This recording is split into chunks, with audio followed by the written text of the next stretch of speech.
उठा उठा दादा भाई बाई बहिना, फुटिए ना है जुटिए उठी कोच वसीला।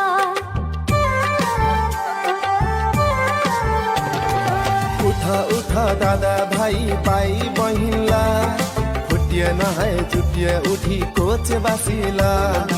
आदिकालेर भूमिपुत्र हमारी भाषी, अपना रे भाषा संस्कार सदाई जगाई राखी। दुई हात जोड़े बंदगी सभा के, स्वागत छे सभा के, स्वागत छे सभा के।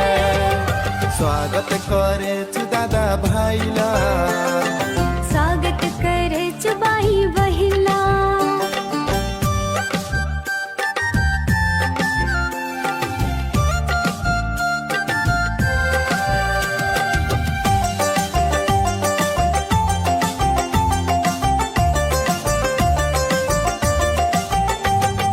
कोच बंशेर वीर हामा अलग छे सान, अकुन्दु पीर सहे पछे अपनार मान।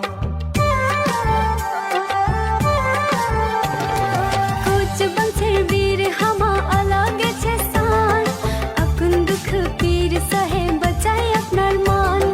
जागे रहे दादा भाई बाई बहिनला, हसुआ नदी नेटुआ नदी रीति को देना। दुई हात जोड़े बंदगी सभा के, स्वागत छे सभा के। स्वागत छे सभा के। स्वागत करे छु दादा भाईला, स्वागत करे छु बाई बहिनला।